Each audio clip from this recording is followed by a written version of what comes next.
चलिए हम अपनी क्वेश्चन आंसर सीरीज को आगे बढ़ाते हुए नेक्स्ट क्वेश्चन पे चलते हैं। नेक्स्ट क्वेश्चन है हमारा Avogadro number of helium atoms weight. तो हीलियम एटम का जो एटॉमिक मास है, एटॉमिक नंबर है वो 2 होता है, और जो एटॉमिक मास है, एटॉमिक मास ऑफ हीलियम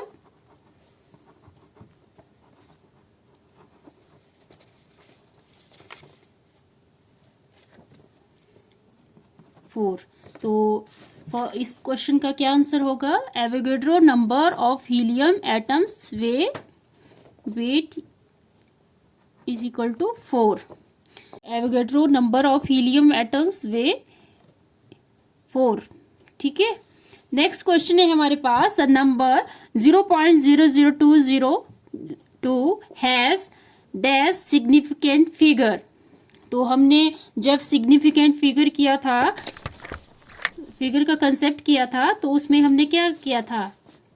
हमने वो एक रूल पढ़ा था उसमें, all zeros before non zeros are non significant.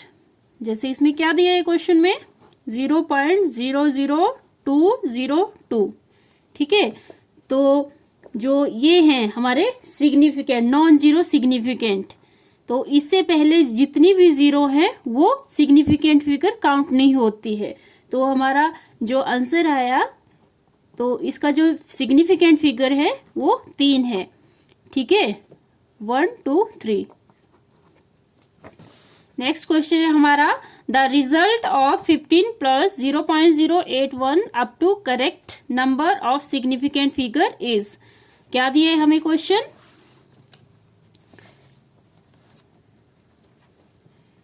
तो 15.00 प्लस 0.081, तो ये आ गया हमारा 180.51।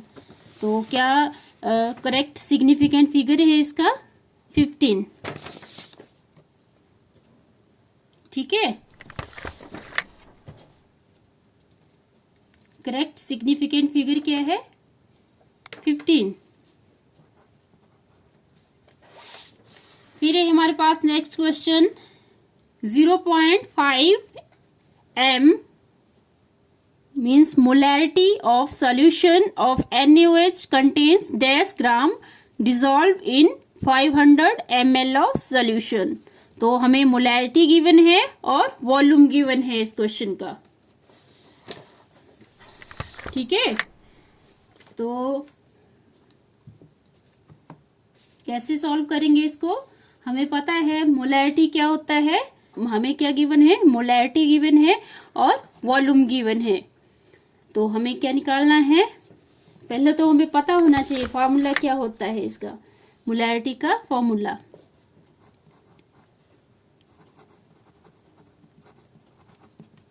Number of moles of solute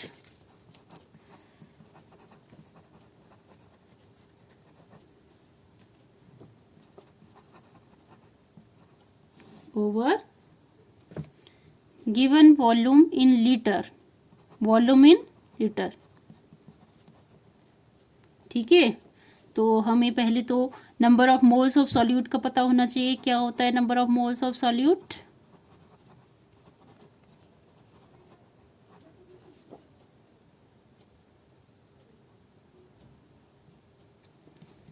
ये होता है given mass over molecular mass.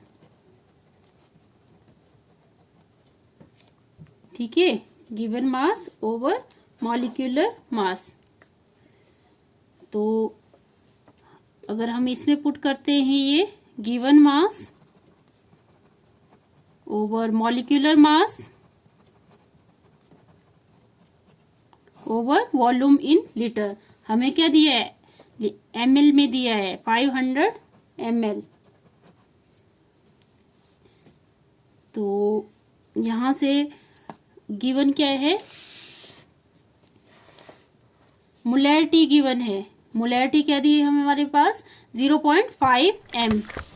तो हम यहाँ पुट कर देंगे इसको 0.5 इज इक्वल टू, हमें क्या सॉल्व करना है, क्योंकि ग्राम में दिया है तो ग्राम में हमें मास कैलकुलेट करना पड़ेगा।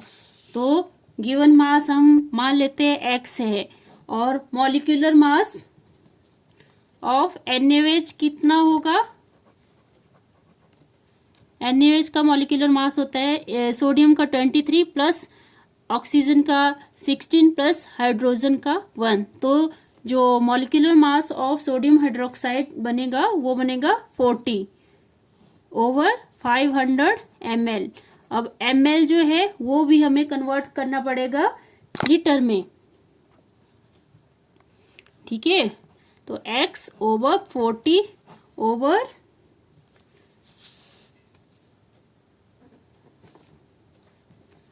500 ओवर 1000 0.5।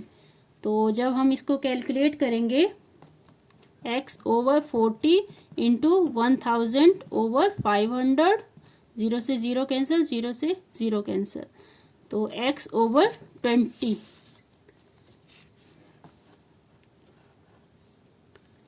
इंटू 0.5। तो हमारा यहाँ से मास निकल जाएगा 0.5 इंटू 20। तो 25 से कितना होता है,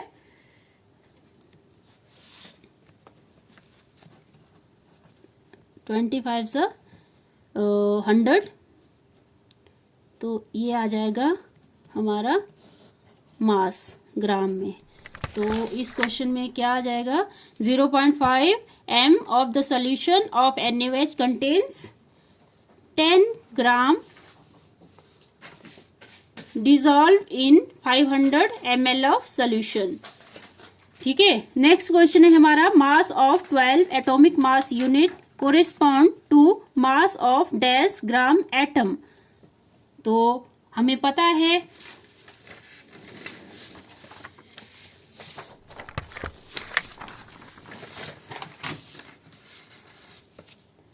वन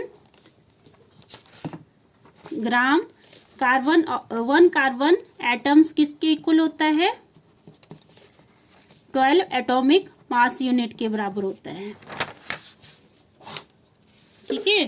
तो यहाँ पे क्या जाएगा, 1 carbon atom mass of 12 atomic mass unit corresponds to mass of 1 carbon atoms, okay. और नेक्स्ट क्वेश्चन है हमारा, 0.1 mole of sulphur dioxide occupies dash litre at NTP normal temperature pressure.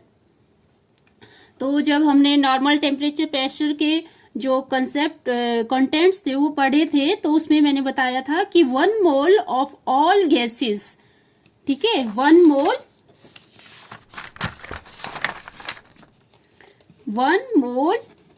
Of all gases at NTP normal temperature pressure occupies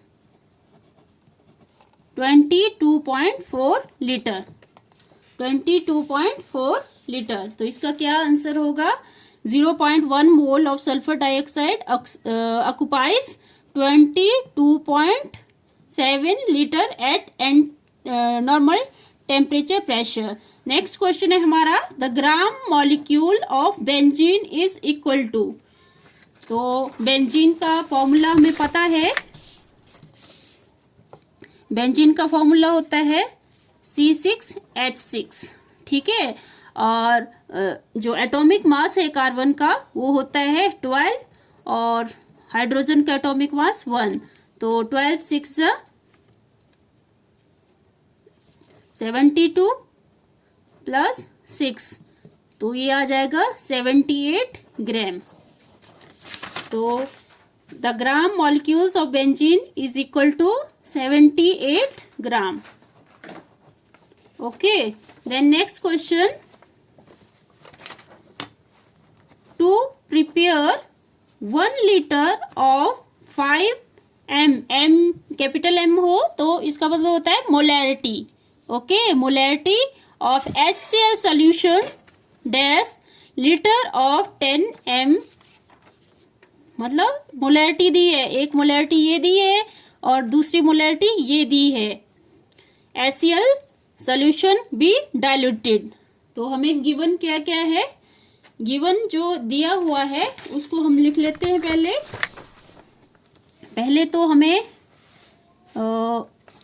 M1 दिया हुआ है 5m और M2 दिया हुआ है 10m, ठीक है।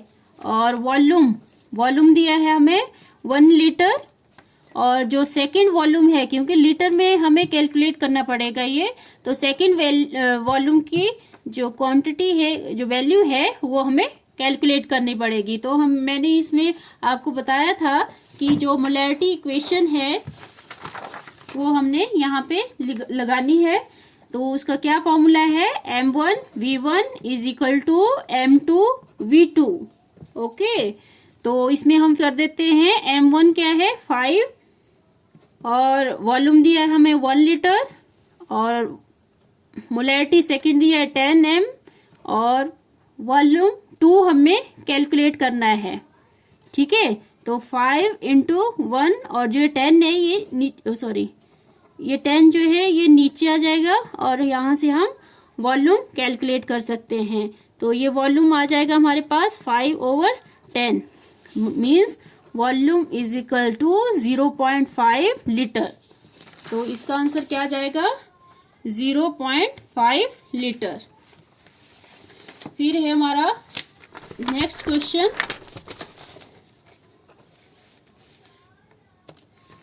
नेक्स्ट क्वेश्चन में जैसे ट्रू फॉल्स हैं, इसमें आपने बताना है कि ट्रू क्या है और फॉल्स क्या है। The 10,000 may be expressed as 1.00 into 10⁴ up to 3 significant figure. तो ये क्या है, ट्रू है या फॉल्स है, ये बताना है आपने, ठीक है। तो हम इसको कैसे लिख सकते हैं, 10,000 को हम कैसे एक्सप्रेस कर सकते हैं।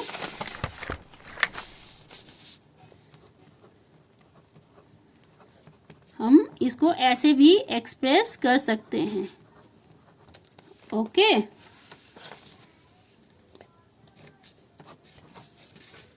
तो ये क्या है, ट्रू है। नेक्स्ट क्वेश्चन है mass of 1 carbon atom is 12 atomic mass unit. ये मैंने अभी बताया आपको कि 1 carbon atom equal to 12 atomic mass unit. ये भी क्या है, ट्रू। नेक्स्ट क्वेश्चन है हमारा 1 gram atom of sodium is equal to 23 gram. बहुत इजी क्वेश्चन है ये। तो हमें पता है सोडियम का एटॉमिक मास 11 होता है और जो सोडियम का एटॉमिक नंबर 11 होता है और एटॉमिक मास 23 होता है। तो ये भी ट्रू है। फिर है next question molecular mass of wet air is less than that of dry air. ठीक है, तो इसमें क्या कर सकते हैं हम, जैसे ड्राई एयर, जो ड्राई एयर है, ड्राई एयर में मोस्टली नाइट्रोजन और ऑक्सीजन मॉलिक्यूल कंटेन करते हैं, जिनका क्या होता है, मॉलिक्यूलर मास हैवी होता है। मतलब अगर हम नाइट्रोजन का केस लें तो नाइट्रोजन का जो एटॉमिक मास है वो 28 होता है और ऑक्सीजन का जो एटॉमिक मास है वो 16 होता है। तो अगर हम वाटर से इसका कंपैरिजन करें तो वाटर का जो मॉलिक्यूलर मास है वो कम होता है। तो हम क्या बोल सकते हैं कि जो molecular mass of wet air is less than that of dry air, means ये क्या है, ट्रू है। नेक्स्ट है molarity of solution is independent of temperature. ये बहुत इंपॉर्टेंट क्वेश्चन है। जैसे एक होता है मोलैरिटी और एक होता है मोलैलिटी। तो जो मोलैलिटी है वो इंडिपेंडेंट होती है टेम्परेचर के ऊपर, पर जो मोलैरिटी है वो डिपेंडेंट होती है। तो ये क्या है, फॉल्स है। ठीक है, थैंक यू।